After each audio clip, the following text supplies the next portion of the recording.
大家好，世界上最热衷吃瓜的群众们，现在恐怕最关心的就是富可敌国的比尔盖茨将会如何分割夫妻俩共同拥有的1300亿美元的，也就是约合8400亿人民币的巨额财产。我就想说，这根本就不是个悬念，因为当比尔盖茨一家的钱已经富可敌国的时候，钱对于比尔盖茨或者太太而言，都只是个数字而已。就像 GDP 对于国家而言，通通都只是个数字符号而已。只有仰望着的群众们，在遥不可及的数字面前，才有仰望浩瀚星河的感觉。大家或许都在想象自己化作了一颗星，或者可以摘下一颗星。而首富的思维完全是逆向的，也就是说，无论盖茨还是他的太太，脑子里所盘算的永远都是如何把这个数字归零。盖茨说过，他最任性、最放纵的2次花费，就是一次买了一辆保时捷，一次买了一架飞机。他肯定要在未来的日子里把所有的钱都捐掉、都花掉。或许您会心生怀疑，盖茨夫妇有3个子女，难道他们不考虑子孙后代吗？如果您真的这么想，那就真的是多虑了。比尔盖茨数次在公开的场合表示过，自己留给孩子们的仅仅是每人1000万美元的现金，以及价值1亿美元的住宅。盖茨强调说，他希望他的孩子们能够靠自己的力量取得成功。这种完全西化的思想，可谓呈现出了东西方文化的巨大差异。要知道，理工男出身的比尔盖茨原本可不是这么一个视金钱如粪土的人生标杆。那么他的思想是如何产生了180度的反转呢？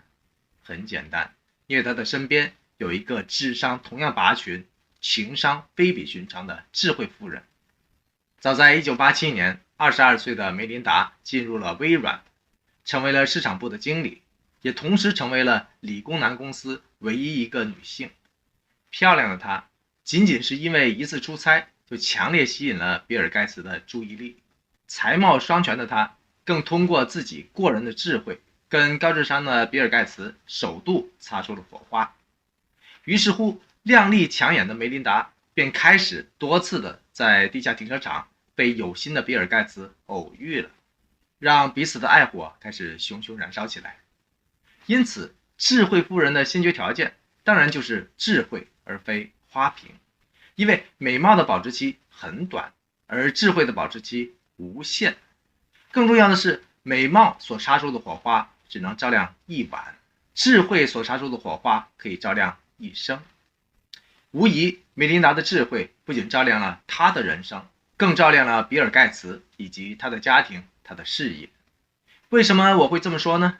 因为比尔盖茨亲口说过，梅琳达是整个家庭的凝聚力。除了智慧，智慧夫人的勇气也是非比寻常的。事业心超强的工作狂比尔盖茨可是个隐形的不婚主义者。他在婚姻面前曾经有过犹疑和不安，否则他也不会有长达7年的爱情长跑了。于是乎，某一天，梅琳达穿着一件自制的 T 恤，勇敢地冲进了盖茨的办公室。T 恤上这样写道：娶我吧，比尔。这情形神似2015年在湖南卫视舞台上出现过的一幕，那就是当年正值28岁的赵丽颖在《偶像来了》的节目中，当着亿万观众的面大胆表达了自己心仪的对象，也就是何炅。他说，我来这儿想和喜欢的人在一起，做喜欢的事情。追爱的女人不会输，因为她们知道自己想要什么，知道自己爱过恨过才无怨无悔的人生真谛。在假面孔横行的世界里，真性情永远都拥有无穷的魅力和生命的张力，以及致命的吸引力。智慧妇人第3个重要的特质就是高情商。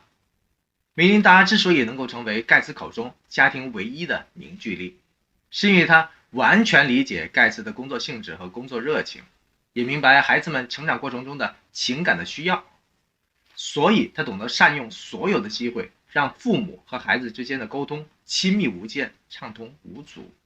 比尔盖茨曾经这样总结说，梅琳达非常擅长帮我找到陪孩子的机会，比如说开车送他们上学的时候，就是和他们交流的完美时间。智慧妇人最难以表述、最复杂也是最重要的第4个特质，就是发自心底的由衷的爱，以及这种爱所带来的无比强大的影响力。梅琳达自从生完第1个孩子后，便成为了全职的太太。她唯一站在台前的机会就是做慈善。2000年的时候，比尔盖茨卸任了微软首席执行官，跟梅琳达一道成立了比尔盖茨及梅琳达盖茨基金会，开始着手慈善事业。这对世界上最富有的夫妻因此被称为美国最慷慨的慈善家。盖茨夫妇3年前就合计给基金会捐款了360亿美元，而且他们不仅仅是自己捐，还拉着好朋友们一起捐。在他的影响下，巴菲特一个人的捐款总额就高达290亿美元。巴菲特更因此成了该基金会的长期捐赠者之一。他曾对记者坦言说，如果没有梅琳达，我不确定会捐出这笔钱。这就是一个智慧妇人影响力的真实写照。这种影响力实际上可以借助一个人、几个人就能轻松改变整个世界。所以智慧妇人梅琳达不仅深刻改变了财神巴菲特的观念，更深刻影响了身边的比尔盖茨。要知道，比尔盖茨这个典型的理工男，大部分的时间都在赚钱或者在赚钱的路上。